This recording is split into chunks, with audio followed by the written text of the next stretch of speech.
Good morning, Chairman Flores and members of the committee. My name is Ammon Blair. I'm a senior fellow at the Texas Public Policy Foundation, and I am testifying in support of Senate Bill 659. I bring with me 22 years of military service and extensive border security experience from my time in the U.S. Army and as a Border Patrol agent. Throughout my career defending the United States from transnational threats, I have witnessed firsthand the grim reality of cartel infiltration. This is not speculation. It is not exaggeration. It is a cold and brutal truth. Some of my colleagues, fellow agents and soldiers, were actively working for the enemy. So imagine conducting counterterrorism operations overseas, clearing buildings, maneuvering through hostile terrain, securing objectives with a battle buddy you trust with your life, only to discover he's been feeding intelligence to the enemy. He's told them where to strike, how to evade your unit, and when to attack. That is not a hypothetical. That is the reality we face right now here at home in Texas. Mexican cartels are foreign terrorist organizations, and they are waging a war against us from within. What happens when a soldier realizes, or an agent or a law enforcement officer, that his battle buddy, his partner, the one who's supposed to guard his life, is actually working for the enemy? It shatters morale, it breeds suspicion, it sabotages missions, and it puts every honest agent, soldier, and officer in mortal danger. We weren't just fighting cartel operatives, we were fighting a war with enemies embedded in our own ranks. Cartels operate like foreign intelligence services. This isn't just corruption, it's counterintelligence. They identify, target, and compromise public officials exactly as a hostile nation state would. They don't merely offer bribes, they use blackmail, coercion, and threats. Once an agent or soldier takes their money, they are owned. And if they try to walk away, their families become a target. Now, Sheriff Roy Boyd was going to come and testify today. He is the Operation Lone Star Task Force Commander, and which oversees 56 law enforcement agencies across the state.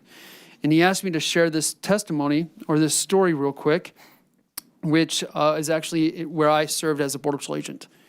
In 2015, I was working on the Beltran case with Homeland Security Investigations. The case was centered around the Rio Grande City area, where we executed 3 search warrants on the smuggling organization. Afterwards, we discovered that some local law enforcement officers filmed our raids on their cell phones and broadcast it live to the cartel members in Mexico. After HSI returned to arrest the officers for their actions, investigation revealed that numerous officers in the area were actively supporting cartel and cartel operative smuggling operations. Some officers even made unrecorded traffic stops on persons the cartel wanted kidnapped, so that cartel operatives could take the person from the stop. This guaranteed a swift kidnapping. Both myself, Texas Public Policy Foundation, Sheriff Boyd, and his Operation Lone Star Task Force are in full support of Senate Bill 659. And thank you, Senator Schwertner, for acting on this important matter. Thank you, members. Any questions? No questions. Senator Hagenbu. I really appreciate this bill. It's really important. I can't believe, hard to believe that this would happen. That someone would, a service member, National Guard, U.S. military would do this. Do you know what's the penalty in the U.S. military for this kind of action? It's treason, right?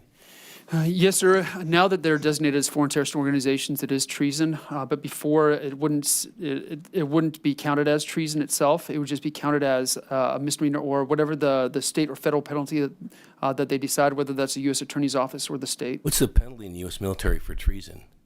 Life in prison, death. Mm-hmm. Yeah. Firing squad, I think. Yes, sir. Yeah. I'm glad to see that we're increasing the seriousness of the. Yes, sir. And like I said, I'm grateful for Senator Schwertner for making this and also making adjustments on the language. National Guard, as you guys know, also operate within our talks in the Border Patrol Center. So it's not just that they're located inside the vehicles smuggling. They also are inside of our talks with camera systems across the entire border. And so they have access or known access to where every agent is, where the gaps are along our border. And so they coordinate also from there as well. And they have been coordinating each station along the border. So I'm grateful for Senator Schwertner for also adjusting that, and also adjusting the language in terms of this doesn't just happen on ranch roads. This happens across the entire border and throughout the state. It happens in suburban and rural areas. It happens also in urban areas as well. Okay. Thank you. Thank you, Mr. Chairman. Thank you. Thank you for your testimony.